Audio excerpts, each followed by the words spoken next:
Arthur Finch lived on the cusp of sanity and manicured conformity, a tranquil patch of independence in a world increasingly dictated by lawn height and approved paint palettes. His small, turn-of-their-century cottage, the Rookery, was nestled just beyond the official boundary of the Gilded Gardens Estates, a homeowners association so notoriously fastidious it had its own branded hand sanitizer. Arthur, a retired literary critic with a penchant for worn leather, bound books and strong Earl Grey, regarded the OA with the detached fascination of an anthropologist studying a particularly peculiar tribe. He was a non-participant, a permanent resident of the periphery, and that suited him just fine.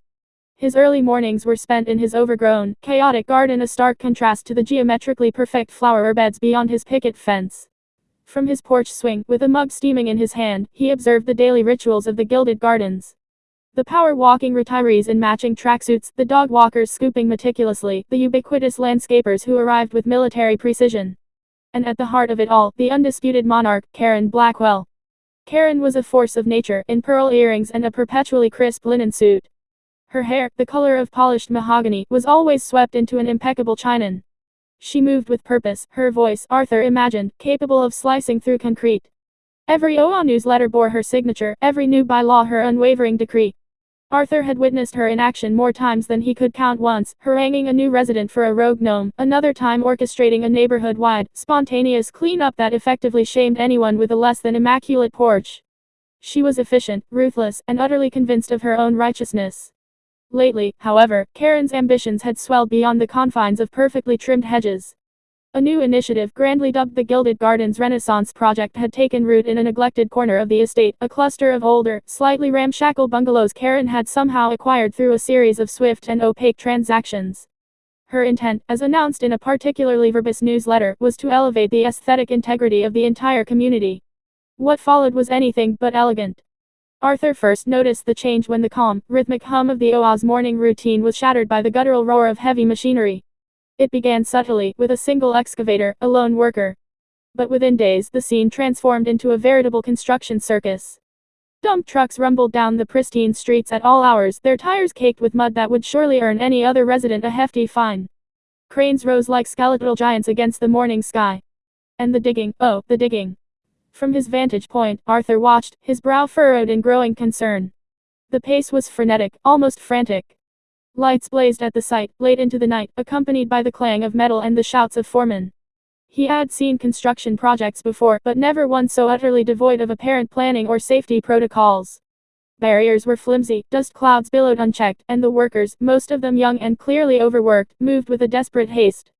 "It's like they're trying to build Rome in a week," Arthur muttered to his ginger cat, Ptolemy, who was equally unimpressed with the sudden industrialization of their quiet haven. He had tried, on a whim, to search for public records of the project permits, environmental impact assessments. What he found was a tangled web of provisional approvals, fast-tracked licenses, and a general air of bureaucratic deference to someone with significant sway. Most documents seemed to have Karen's name stamped all over them, sometimes directly, sometimes through a shell company with an innocuous-sounding name. It all screamed cutting corners, or worse, flagrant disregard for the law. His unease intensified with each passing day. He had seen a worker almost buried by a collapsing trench wall, only to be hastily pulled out by his colleagues with hardly a pause in the relentless work. He had witnessed pipes, old and clearly marked, being ripped out of the ground with more brute force than careful excavation. He had even overheard snippets of conversation from the periphery of the site, hushed tones about getting it done before inspection and don't worry about the lines, Karen wants it deep. Deep. That word echoed in Arthur's mind. Why so deep? These were bungalows, not high-rises. What was Karen building, or rather, unearthing? He even called the city's building department anonymously, voicing his concerns about the speed and apparent lack of safety. The response was cordial but dismissive.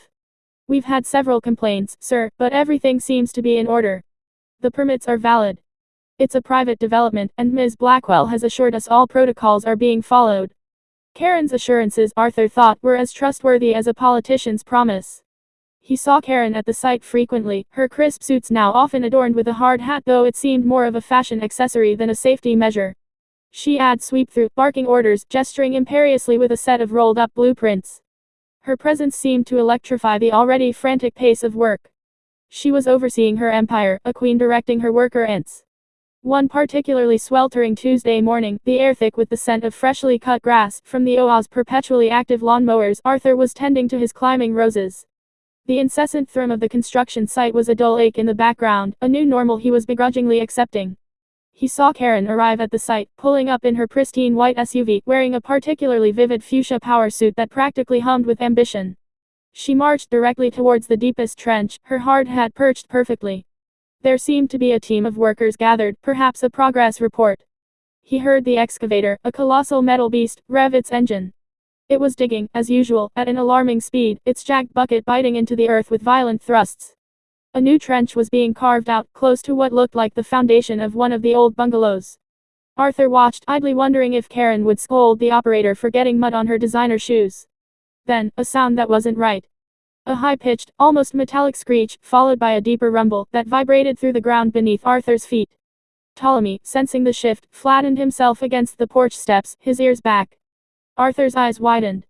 The excavator's bucket had struck something solid and unyielding, but also something that gave way with a sickening thwomp. A plume of dust, not just ordinary earth, but a darker, almost oily sort of dirt, shot upwards, followed by a distinct hiss. He instinctively recoiled, his hand flying to cover his mouth. It was a gas line, he realized with a sickening lurch. An unmarked, probably forgotten, gas line. Karen, standing imperiously by the trench, was gesturing emphatically just as the hiss intensified into a roaring jet.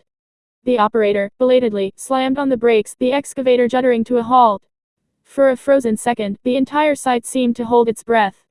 Then, the world erupted. The explosion wasn't a single, deafening boom, but a concussive wave that tore through the air. A blinding flash of orange and yellow light consumed the section of the trench where Karen stood. Debris, earth, and splintered wood rained down like a grim confetti. A tremendous, earth-shaking crump followed, rattling Arthur's windows and sending a shockwave through his very bones.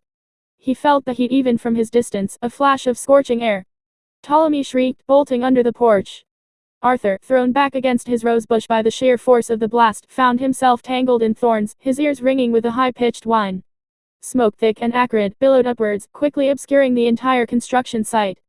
Panic. Raw, visceral panic. The air filled with shouts, screams, the distant wail of sirens already being called. Arthur pushed himself up, his heart hammering against his ribs, adrenaline coursing through him. He stumbled towards his fence, peering through the rising smoke, trying to make sense of the chaos. The site was a disaster zone. The excavator was listing dangerously, its metal arm twisted. A section of the trench had collapsed completely, and the bungalow nearest to the explosion was now a skeletal ruin, sections of its roof gone, walls leaning precariously. Through the haze, he saw movement. Workers, dazed and stumbling, helping each other. One man was clutching his arm, another had blood streaking down his face. And then, he saw her. Karen. Her fuchsia suit was no longer vibrant, it was caked in black soot and grime, torn in several places. Her perfectly coiffed hair was disheveled, strands plastered to her face, which was smudged with dirt, and a smear of crimson from a cut on her forehead. She was lying near the edge of the collapsed trench, not moving, a twisted piece of corrugated iron, just inches from her head. Her hard hat had vanished. Her eyes were unfocused, staring blankly at the sky. The imperious queen of the Gilded Gardens, reduced to a dazed, injured victim. More sirens wailed, closer now. Fire trucks, ambulances, police cruisers, their lights flashing a frantic kaleidoscope against the smoke. The pristine lawns of the Gilded Gardens were about to be trampled by the grim reality of a major accident. Arthur leaned against his fence, blood trickling from a rose thorn scratch on his cheek, his body trembling. A grim satisfaction mingled with the horror. He had seen it, he had known it. The relentless push, the cutting of corners, the blatant disregard for safety, all for Karen's grand renaissance. And now, the true cost had come due. The Oa's perfect facade had been shattered, not by a rogue gnome or an unapproved paint color, but by the very ambition that had sought to define it. Arthur, the observer, the outsider, had seen it all unfold. And as the first responders swarmed the site, their grim faces illuminated by flashing lights, he knew this was just the beginning.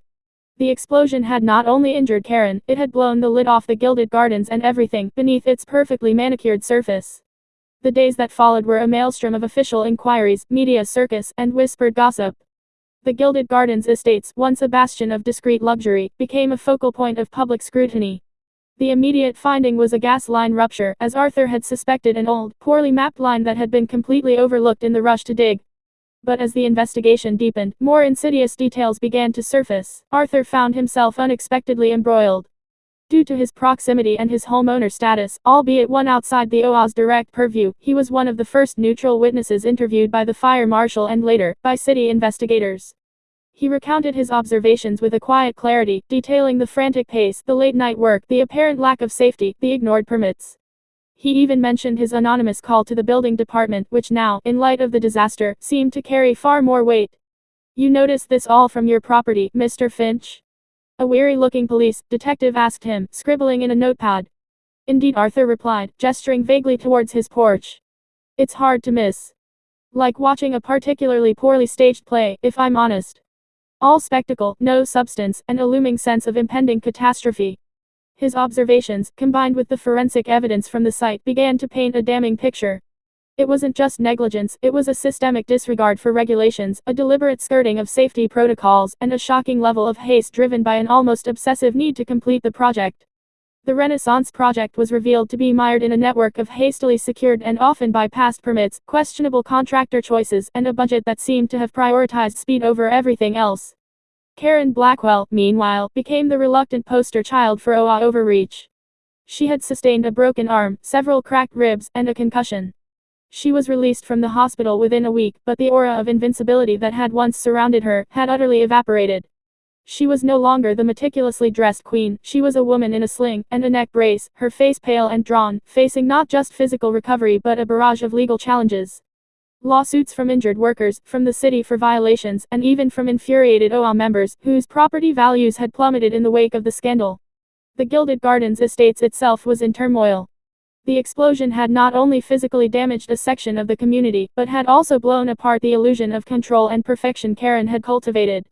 Other homeowners, previously too intimidated to speak up, now found their voices. Complaints about Karen's dictatorial style, her arbitrary rules, her opaque financial dealings, and her utter lack of transparency flooded the OA board meetings. The remaining board members, a group previously content to be Karen's silent acolytes, were now scrambling to save face, deflecting blame and promising a full audit. The construction site remained a scarred crater for weeks, a grim monument to unchecked ambition. Yellow tape fluttered in the breeze where manicured hedges once stood. The once pristine roads were now scored with tire tracks and littered with forgotten debris. The quiet hum of the OA had been replaced by a lingering silence, punctuated by the occasional visit from insurance adjusters or grim-faced officials. Arthur, though now a minor celebrity among the few residents who dared to speak to him, maintained his distance. He had helped, he had observed, he had spoken his truth. But he had no desire to step into the vacuum Karen had left. He was an outsider, always had been, always would be. He cherished his independence, his slightly wild garden, his cat Ptolemy, and the quiet satisfaction of having witnessed the unraveling of a peculiar human drama. One crisp autumn morning, weeks after the explosion, Arthur sat on his porch swing, a fresh mug of Earl Grey in his hand. The air was cool and clean, the scent of fallen leaves replacing the acrid tang of smoke.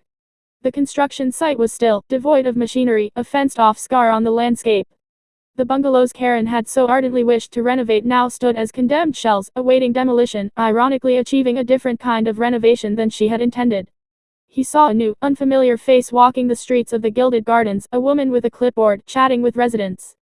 The OA, he had heard, was undergoing a complete overhaul, with new leadership being elected. Perhaps, he mused, a more democratic, less autocratic approach would prevail. Or perhaps, human nature being what it was, a new Karen would eventually emerge, albeit one with slightly less ambitious digging projects. He took a sip of his tea, the warmth spreading through him. His roses, though a little battered from his impromptu landing during the explosion, were still blooming, defiant in their natural sprawl. Ptolemy purred beside him, a comforting weight. Arthur looked out at the quiet, damaged landscape of what had once been Karen's kingdom. The price of unchecked ambition was often steep, he reflected, not just for the ambitious themselves, but for all who were caught in their wake. He had merely been an observer, a quiet chronicler of the peculiar human tendency to build, control, and ultimately, to spectacularly fall. And in that, he found a profound, if melancholic, satisfaction. The show was over, for now. And Arthur, the man on the periphery, could finally return to his books, his garden, and the quiet contemplation of human folly.